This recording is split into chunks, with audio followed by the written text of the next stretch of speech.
आपण पाहत आहात शिवभीमक्रांती महाराष्ट्र न्यूज चॅनल। पूर्णा तहसीलदार यांच्यासह वर्ग 2, 3, 4 च्या अधिकारी कर्मचाऱ्यांच्या निवासस्थानाचे भूमिपूजन गंगाखेडचे लोकप्रिय आमदार डॉक्टर रत्नाकर गुट्टे यांच्या हस्ते पार पडले।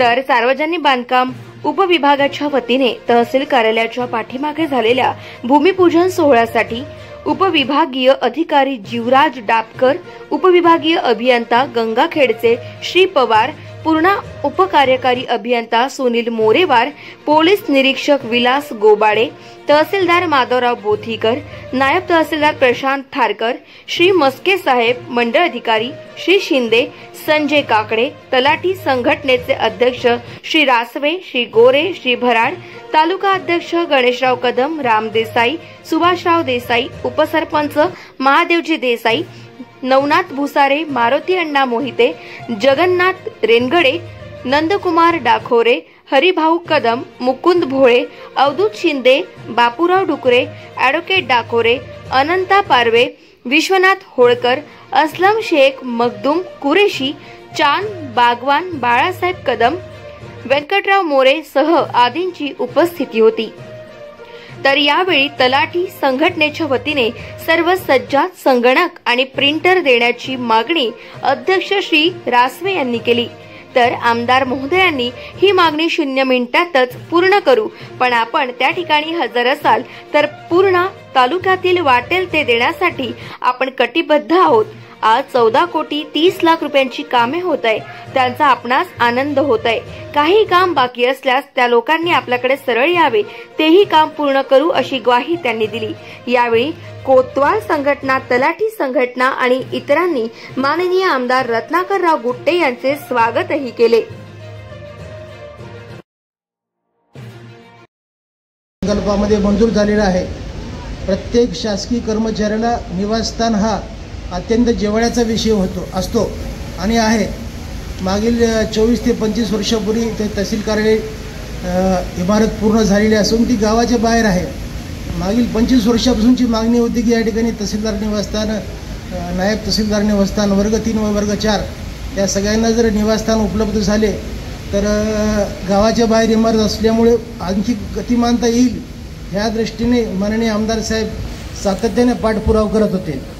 वेळोवेळी त्यांनी माननीय महसूल मंत्र्याकडे पाठपुरावा करून सदरच्या मोठ्या रकमेचं काम विशेष प्रयत्न करून मंजूर करून घेतलं व त्याचप्रमाणे ह्या कामासाठी विशेष निधी पण उपलब्ध करून दिलेला आहे। त्यामुळे हे सदर काम लवकरच पूर्ण होऊन जाणार आहे आणि ह्या कामाची कंत्राटदार श्री पल्लवी कन्स्ट्रक्शन असून ते 1 वर्षामध्ये हे काम पूर्ण करतील आणि आम्ही चांगल्या गुणवत्तेचं काम करून घेऊ। याशिवाय माननीय आमदार साहेबांनी खूप प्रयत्न करून या ठिकाणी 255 लाख रुपये किमतीचे रजिस्ट्री ऑफिससुद्धा मंजूर केलेले आहे, ते सध्या निविदा स्तरावर आहे। तसेच 21 तलाठी कर्मचारी निवासस्थान आणि 6 मंडळ अधिकारी असे 27 कर्मचाऱ्यांसाठी येथे अधिवेशनात साहेबांनी विशेष प्रयत्न करून काम प्रस्तावित केलेलं आहे आणि ते सुद्धा लवकरच मंजूर होईल। त्याबद्दल मी माननीय आमदार साहेबांचे आभार व्यक्त करतो। तसेच साबा परिसरामध्ये सुद्धा साहेबांनी मागच्या 2 वर्षामध्ये जी 20 वर्षापासूनची मागणी होती की आमचे कर्मचारी निवासस्थान तसेच कनिष्ठ अभियंता व डेप्युटी इंजिनियर हे सर्व 2 प्रकारचे मंजूर झालेत आणि डेप्युटी इंजिनियर निवासस्थान या मुद्द्याच्या बजेटला प्रस्तावित करून मंजूर होईल, अधिवेशनात येईल। त्याबद्दल आम्ही साबा खात्यातर्फे माननीय आमदार साहेबांचे आभार व्यक्त करतो आणि मी माझा प्रास्ताविक संपवतो।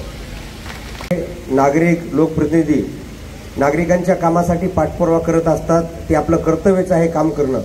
परंतु हे करत असताना अधिकारी कर्मचाऱ्यांच्या काही सोयीसुविधा निर्माण करून देता येतील का, याची जास्त वाच्यता किंवा याची जास्त पाहणी जनरली कुठे होत नाही।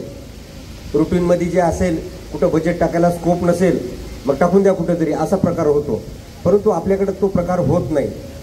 मागील जवळपास 1 ते 1.25 वर्षाच्या कालावधीत तुम्ही काम करत असताना आमदार साहेबांसोबत पाहिलं, आपल्या सर्वप्रथम आपल्या उपविभागीय अधिकारी कार्यालय आणि तहसील कार्यालय गंगाखेडच्या इमारतीसाठी बजेट आलेलं होतं, परंतु काही अडचणी जागेच्या वगैरे होत्या।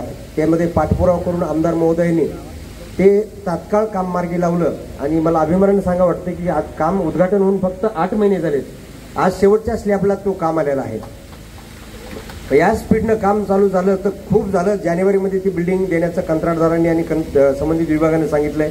याचं सर्वस्वी श्रेय आमदार महोदयांच्या पाठपुराव्याला जातं. त्याचबरोबर गंगाखेडमध्ये एसडीओ क्वार्टर्स आणि तहसीलदार क्वार्टर सुद्धा बांधकाम बऱ्यापैकी संपूर्ण येत आहे, पूर्णत्वास येत आहे. त्यांच्या भाषणात सांगतीलच. परंतु माझ्या कार्यालयाला सुद्धा आणि गंगाखेड तहसील कार्यालय साहेबांनी लॅपटॉपसाठी भरपूर असा निधी उपलब्ध करून दिला. आम्ही ते कम्प्युटर्स उपलब्ध केले आणि त्याच्यावर काम पण सुरू झालेलं आहे. एवढं करत असताना आपलीही काही जबाबदारी शासनाप्रती आणि नागरिकांप्रती येते. आपण पाहत असाल या परिसरामध्ये एवढी मोठी जागा आहे, त्या बाजूला कोपऱ्यात काही क्वार्टर्स आहेत. मला चांगला अनुभव आहे. 2008 मध्ये मी नायब तहसीलदार आता संधी आली होती, मी काम केलेलं आहे. मला वाटत नाही त्या क्वार्टर्सला त्यानंतर कुणी राहिला असेल म्हणून. मी त्या क्वार्टर्सला काही दिवस राहिलेलो आहे. मग एखादी जर शासनाची इमारत असेल, ती वास्तू तयार झाली तर ती आपलं स्वतःचं घर आहे, मग ते ऑफिस असेल किंवा क्वार्टर असेल, असं गृहीत धरून आपण राहणं आवश्यक आहे. त्यात जर वास्तूमध्ये जर कोणी राहत असतं आपली मंडळी, तरी ती एवढी मोडकळीस आली नसती. काही अडचणी आल्या असती तर प्रत्येक वेळी मेंटेनन्समध्ये BNC कडून काही मेंटेनन्स झालं असतं. असं तो जुनी बाब आहे. परंतु आता तरी हे निवासस्थान जवळपास 20 निवासस्थान येत आहेत. मग त्या केडरचा अधिकारी कर्मचारी उपलब्ध नसेल तर दुसरा केडरचा अधिकारी कर्मचारी जो तिथं राहू इच्छितो अशांना ते राहण्यासाठी द्यावं, जेणेकरून त्यात मेंटेनन्स पण होईल त्या बिल्डिंगचं. आणि जे काही आपला HRA मधून जे काही पैसे कटतात ते डिपार्टमेंटला वर्ग होतील BNCला आणि त्याच्यातूनच त्याचं मेंटेनन्स होईल.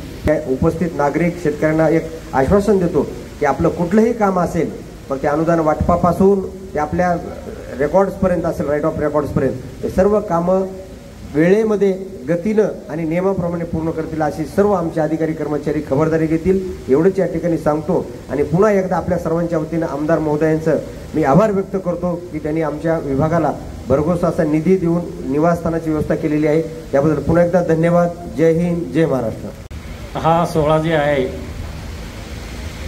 भूमिपूजनाचा सोहळा जे आहे, तरी या निवासस्थानाच्या संदर्भात सर आम्हाला 2-2 वर्षे 3-3 वर्षे वेटिंग लागायची. आता या निवासस्थानाचं फार लोकांना फार महत्त्व राहिलं नाही. पण पूर्वी घरं नसायची आणि कर्मचाऱ्याची एवढी शेळसाळ व्हायची की काही ठिकाणी कास्टिजन व्हायचं, कुठल्या कास्टाचं आहे मग किरायानं द्यायचं की नाही. आणि अशा परिस्थितीत काम करायला आम्हाला ऑफिसमध्ये वेळ लागायचा. आणि आज आपण जवळपास 20 निवासस्थाने या ठिकाणी बांधत आहात. 20 कर्मचारी अधिकारी या ठिकाणी कायमस्वरूपी वास्तव्य करून या कामाला अधोगती देणारे आहेत. सांगायचं तात्पर्य आहे की बऱ्याच मान्यवरांनी सांगितलं एक रस्त्याचे उद्घाटन झालेत, बराच काही फंड दिलेला आहे.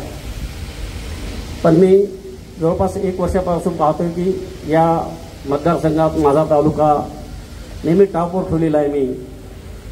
कारण बारामती म्हटलं तरी मला सर पूर्ण तालुक्याला कमी होणार नाही. कारण जर देऊळगाव दुधाटे जर पाहिलं, तिथून जर पाहिलं तर मला जवळपास दिग्रस आणि इस्लामपूरचं बॅकवॉटर हा एरिया पूर्ण इरिगेशन झालेला आहे. आणि या साईडला जर तुम्ही सर पूर्णावर एखादा जर बंधारा जर टाकला तर उजवा कालवा देऊन सर मला जर धोत्र्यापर्यंत पाणी नेता आलं तर पूर्ण बारामतीचं स्वरूप येईल. तरी पण गेल्या नोव्हेंबरमध्ये सर आपण नुकसानीची आकडेवारी पाहिली होती. आपण स्वतः सर्वेसाठी हिंडलो होतो, सगळं शेतामध्ये जाऊन सण आपण घेतलं.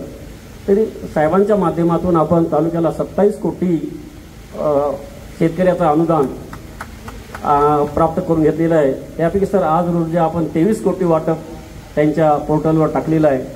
उर्वरित जे अनुदान आहे मला वाटते लवकरच शेतकऱ्यांनी त्यांनी आधार आणि बँक खातं द्यावं, तो पण आपण निधी देत आहोत. अधिकाऱ्यांसाठी निवासस्थानाचे जे भूमिपूजन केलेलं आहे, हे अधिकारी निश्चित राहू शकतील का? राहावं लागेल ना. आपण एवढी मेहनत घेता इथे अधिकाऱ्यांसाठी. आपण बांधल्यात, आपण सांगितलं त्यांना की तुम्हाला राहावं लागेल, राहतील. ते नाही राहील तर आपण राहायला लावतात. हे आज व्यवस्था बघितली ना तुम्ही, कशा पद्धतीची व्यवस्था आहे इथे. आणि तेवढ्या ह्याच्यातून तुम्ही एवढं या लोकांना तुम्ही निवासस्थानं बांधताय, खूप मोठा उपक्रम आहे.